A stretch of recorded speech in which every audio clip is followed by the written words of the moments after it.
Hi, and welcome to Watch It Played. My name is Rodney Smith, and in this video, we're going to learn the 3 to 6 player game Dixit Disney Edition, designed by Jean-Louis Robia and published by Libellude, who helped sponsor this video. Here, players will take turns sharing mysterious riddles in an effort to earn points by giving clues that are good, but as we'll see, not too good. Dixit is an incredibly popular game, and I have the Disney-themed edition of it here. This is the original set, and it follows the same rules. So no matter which version you have, join me at the table, and let's learn how to play. We'll be using the Disney edition in this video, and to set up, you put its game board in the center of the play area. Then each person takes one of these character pawns and the related voting dial. In this video, we'll assume we have 4 players and return any extras back to the box. Each player now sets their pawn onto this bottom cloud space of the board. You then shuffle all the included cards into a face-down deck and deal 6 cards to each player. You can always look at your own cards, but keep them a secret from the other players. And that's the setup. Now there are slightly different rules for a 3-player game, but we'll cover those at the end of this video. In Dixit, players will take turns being the storyteller, who will create a riddle that the other players need to solve. Points will then be awarded based on the solutions that players come up with. Be the first to earn 30 points, and you win. The game is played over a series of rounds, and whichever player is ready to be the storyteller takes on that role for the first round.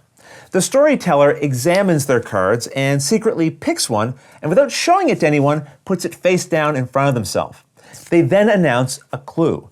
The clue could be one word or a sentence of as many words as they like. It could even be sung, hummed, or mimed, and we'll learn why you might want to pick certain clues later. But for now, let's say I'm the storyteller. This is my chosen card, and I've announced that my clue is almost there. Each other player now looks at their own hand of cards, and let's say these are yours. You now try to find one of them that reminds you of the clue that was just shared. The clue was the phrase, almost there. So as we look at the different options, maybe this one. The cat is crossing the wire and is almost to the other side, maybe? That could make someone think of the phrase, almost there, right? So let's say that you pick this one. You don't reveal your card. Instead, each player passes theirs face down to the storyteller, who shuffles them all together, along with their chosen card, so that no one knows which card was handed in by which player. And to help with this, I like to ensure that the backs of the cards are all facing the same way. They then place the cards face up, one at a time, beside the numbered spaces of the board, starting at the lowest value and going up, so it looks something like this when you're done. No one is allowed to give any indication about which face-up card is theirs, and you shouldn't react to any of the cards you see because, well, if, for example, you saw one of the cards and said, wow, that's a weird one, that would give an indication to everyone that that card probably wasn't yours. And that's not information that they should have. Yet. Because every player except the storyteller now secretly tries to guess which of the displayed cards was originally chosen by the storyteller based on their given clue, in this case, of almost there. Here are the 4 cards. I've just arranged them in a row so we can examine them easier. This one we know is yours, so it can't be that one. So which of the others makes you think of the phrase almost there? Several might, but maybe you decide on this one. Every player privately turns the wheel of their voting dial to the number of the card they believe is the storyteller's. You thought it was this one, so you'd rotate to the number 3.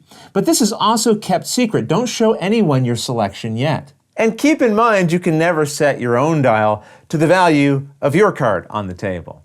Now, once everyone has made their selection, everyone reveals their dials and then places them by the cards that they're set to. Here, 2 of the players voted for card 3, and another voted for card 1. The storyteller now reveals which was theirs, and in this case, they announce that it was this one, the one that you'd picked. Points are now scored based on the outcome. If some, but not all of the players guessed correctly, the storyteller gains 3 points. Anytime a player earns points, they move their marker forward on this track the related number of spaces. Any players who voted for the storyteller's card also earn 3 points, so both of these players in this case. Any player who guessed incorrectly scores nothing. However, as a bonus, any player, not counting the storyteller, who had a vote assigned to their card now earns 1 point for each. So in this case, you had 1 vote, so you'd earn 1 extra point. So that's one way the results might be scored. However, things are slightly different if either all or none of the players voted for the storyteller's card. In both of those cases, the storyteller earns no points, and each other player, no matter which card they picked, earn 2 points each. And again, players other than the storyteller will also earn a bonus point for each vote that was given for their card. So as an example, let's say instead the votes had gone like this. No one voted for the storyteller's card, so the storyteller earns no points. Everyone else earns 2. Not only that, you had 2 votes on your card, so you'd gain 2 bonus points. And the person who played this card also earned 1 vote, so they'd earn 1 bonus point. So as the storyteller, think of it this way. You want to give a good enough clue so that some people get it, but not so good that everyone gets it, or so confusing that no one gets it. And as the other players, you want to guess the storyteller's card, but also hope that some people might pick the card that you put into the mix so that you can earn some bonus points. As a reminder of how scoring works, you can refer to these symbols on the board.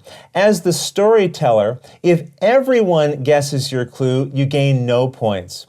If some guess your clue, but others don't, you gain 3 points represented by these cloud symbols.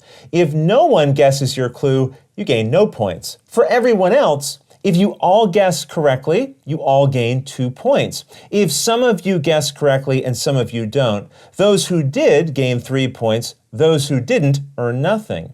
If you all guessed incorrectly, you all gain 2 points. And as it shows here, you always gain 1 point for every vote your card received when you weren't the storyteller. After the scoring for that round is done, everyone takes back their voting dials and you gather up all the cards that were by the board and add them to a shared face-up discard pile. Then you deal 1 card from the deck to every player so that everyone has 6 cards in hand again. If you ever run out of cards to draw, just shuffle the discard pile into a new deck and then continue drawing as required. Either way, the player seated to the left of the last storyteller becomes the new storyteller, and a new round begins. And rounds will continue until the end of a round where one or more players has reached or passed 30 points. Once that happens, those players are declared the winner. If you have a game with exactly 3 players, the rules are a little different, so let's go over those together now. First off, during the setup, each player is dealt 7 cards instead of 6.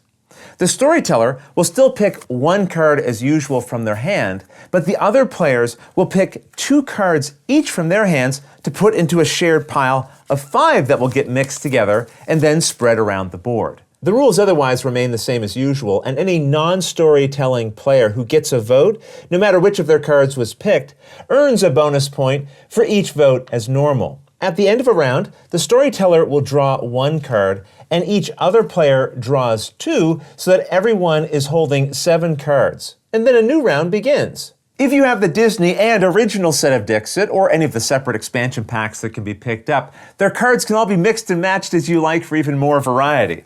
But otherwise, that's everything you need to know to play Dixit. If you have any questions at all about anything you saw here, feel free to put them in the comments below, and I'll gladly answer them as soon as I get a chance.